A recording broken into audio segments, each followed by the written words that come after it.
fellow Toastmasters, for my first evaluation. Be kind to me, please. Good thing I'm not being evaluated. Well, today Jesse will be speaking on Project 3, Get to the Point. He will be speaking about how to run a marathon without dying. And he is a subject expert because he recently ran the Bayshore Marathon. And as you can see, he did not die. It was his first marathon, and he actually ran it with his whole family, his mom, dad, and well, most of your family, mom, dad, and sister.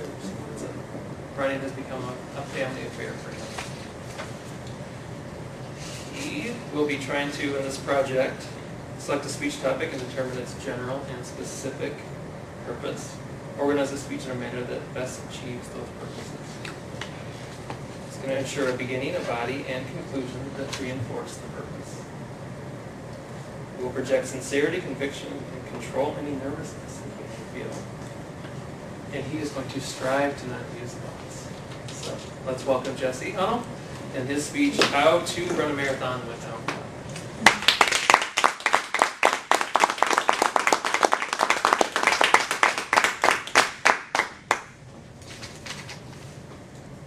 In 490 BC, Persia sent 30,000 troops to invade and subjugate the Greek city of Athens. At this time, Athens was a fairly small city-state and could only muster about 10,000 troops to counter the Persians. Rather than hide in their city, the Greeks gathered their troops and attacked the Persian army after it landed in the fields of Marathon.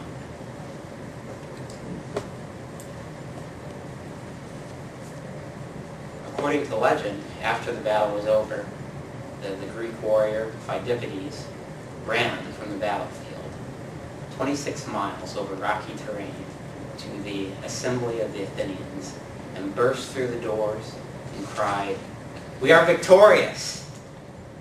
before falling over and collapsing dead on the floor. 2.5 millennia later, recalling the glories of ancient Greece, the organizers of the first modern Olympics made this into an event, the marathon, and gave it a length equal to the distance that Phidippides ran before he fell over dead. Today I'm going to explain to you how you too can participate in a marathon, only without dying. There are 3 principal killers of marathoners. The first is an underlying medical condition, such as a heart defect. So before attempting a marathon, talk to your doctor. And if you're also listen to what your doctor says and follow their advice, especially if they tell you not to run. Secondly, a second way that you can not die from an underlying medical condition is to acclimate your body to running long distances through a process called training. And what you'll do in training is gradually run longer and longer distances until eventually you'll reach 20, 25 miles or so, and then you know that you can probably survive a marathon.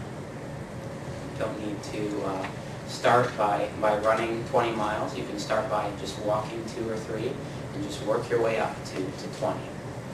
It's really just a matter of putting in the time and actually just going the distance. That's it. Training also reduces the likelihood that you'll die of the second leading cause of death among marathoners, which is heat stroke. By training during warm weather, your body will actually acclimate to running, to managing the heat your body produces. When you run, your body it creates 2 conflicting demands. One, your body wants to circulate your blood to your heat-producing muscles. And secondly, it wants to circulate your blood to your surface, which will cool it off. So between those two, it sort of makes a pressure cooker out of your body, and it can kill you unless you're acclimated to it. The second way that you can prevent death due to heat stroke is to keep your fluids replenished by drinking water. But don't drink too much water, because the third killer is water poisoning.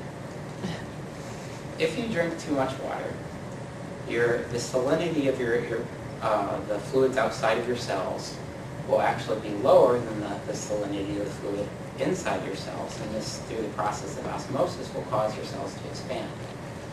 This is not normally a problem if your cells swell a little bit, except one of the very few places where your cells have nowhere to expand to, inside your head. Your brain cells have nowhere to expand to, so they just, your intracranial pressure will gradually build and you'll die. So, don't drink too much water.